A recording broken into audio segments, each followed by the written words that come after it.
Well, I watered last night. We're supposed to have rain tomorrow, and I think I'll just give you a few pointers. You don't need to see it.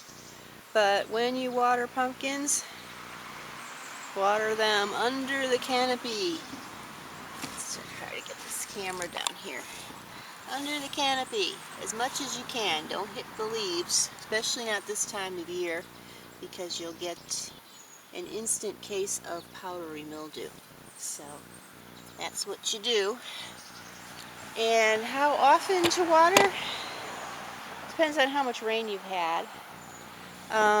Pumpkins love water, the first thing to remember. So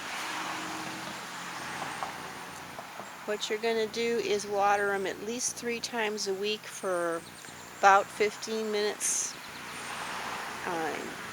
underneath the canopy in the evening, early evening, couple hours before the sun sets.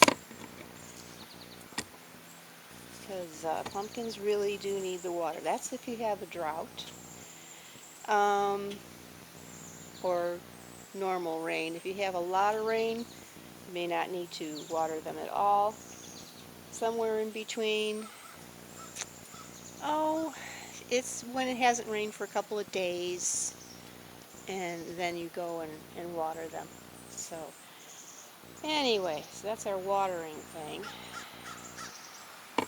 But the pumpkin leaves will help you out. They do take in a lot of moisture on their own, but sometimes not enough to support the plant.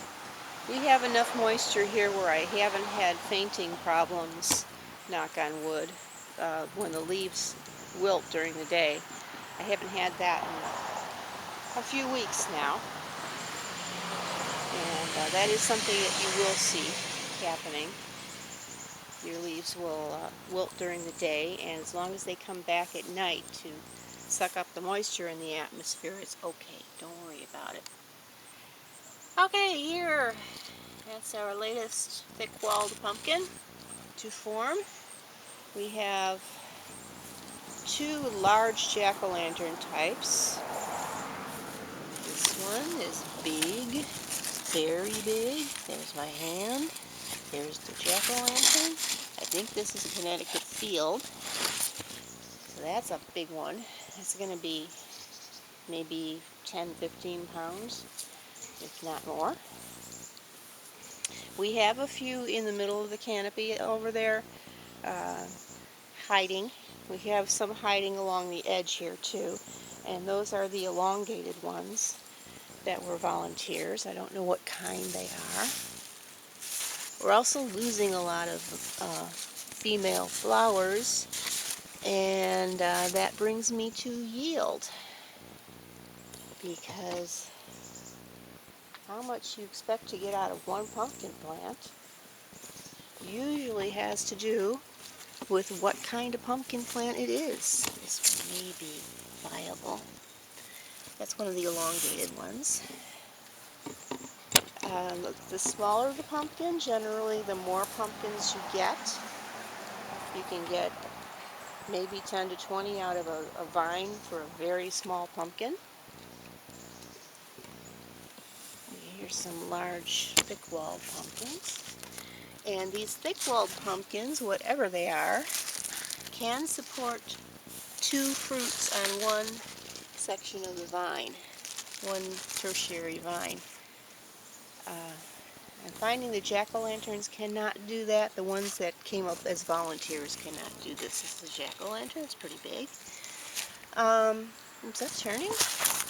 When you start seeing yellow in between the ribbing, not the ribbing, the netting there, sometimes it means it's ripening.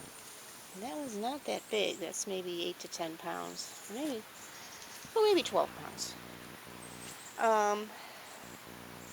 Anyway. So, back to pumpkin's yield. I'd say most of them will produce, on each little tertiary vine that comes out, they'll produce 1 pumpkin. Now, like I said, this thick-walled pumpkin is producing 2 on one tertiary vine, and they're good size too. The jack-o'-lanterns that planted themselves are producing only 1 pumpkin on each tertiary vine. And these guys still aren't producing anything. So this is Harvest Jack, and as far as I can see, it doesn't have any pumpkins on it. What I noticed about jack-o'-lantern last year is it could support many pumpkins, maybe 4 pumpkins per vine, but all on their each on their own tertiary vine. So maybe that's similar to the jack-o'-lanterns that volunteered this year. So we'll go over and look at the little pumpkins.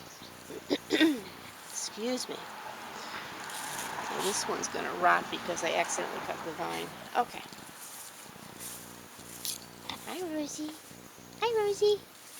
Hello, Rosie. You pretty girl? Are you a pretty girl, Rose? Yeah, she's a pretty girl. Kind of a weirdo, but that's okay. Let's see. Here's Lily. Lily's leaving. Lily doesn't pose. We got tons and tons of Melrose peppers. Just absolute tons. There we go. And over here, it's going to be very hot this week, so I broke out the dog wash. This thing, the water comes out of little holes in the sides, and oh, now she's drinking the water. Well, at least they're using it for something. They won't use it. So anyway, this is Bushy Orange. Bushy Orange it's got 1 pumpkin on it.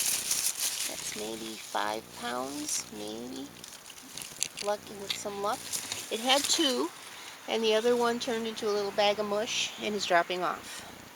So we may only get 1 pumpkin from that. I'm not really impressed. That's going to be one of those orange zucchini looking pumpkins. I don't like those. Over here, you get those with bush pumpkins frequently. The orange zucchini looking ones. And this is candy corn. Candy corn putting out lots of pumpkins all of a sudden, and see, they're very close together. Those may both grow to maturity. They may not. We'll see. I don't know anything about candy corn, but it is a tiny pumpkin. It's only a pound. There's one down here that's not growing really fast. That was the first one. So I don't know if the plant's going to drop it eventually or what's going to happen, but it's been sitting there like that for about a week now. And yeah, there's some more on the way. Candy corn, and if you like orange zucchini, bushy orange could probably grow on a porch, but only if you have a lot of room and you have a big planter. So something to keep in mind. Another thing, cucumbers and pumpkins are in the same family. They're cucurbits, I think. I said it wrong the last time. I think they're cucurbits. But they're very different. Pumpkins, it's safe to do all kinds of spraying at night because pumpkins, their flowers close. And it won't affect the bees because the flowers just close and they drop off at night. Cucumbers, the flowers stay for a couple days. They stay open. There are male and female flowers on some varieties and only male flowers on others. My current variety has both. And they stay open for a couple days. And also the vine does not lay down roots along the bottom of the vine the way pumpkins do. So you can grow them on a trellis without a problem. And as for the mini squash that I'm growing, the baby butter, I think it's called, I harvested one. They're very tiny. Um, I don't know much about them. There are male and female flowers. I don't think I'm going to get a huge amount of yield because of how crowded in that little plant is. So anyway, next week I think I'll lecture you on you cannot grow a GMO. I'm going to amend that to you cannot grow a GMO pumpkin because there aren't any as far as I know. I'm sure there's one in a lab somewhere, but you can now grow GMO corn, but we'll talk about that next week. And meantime,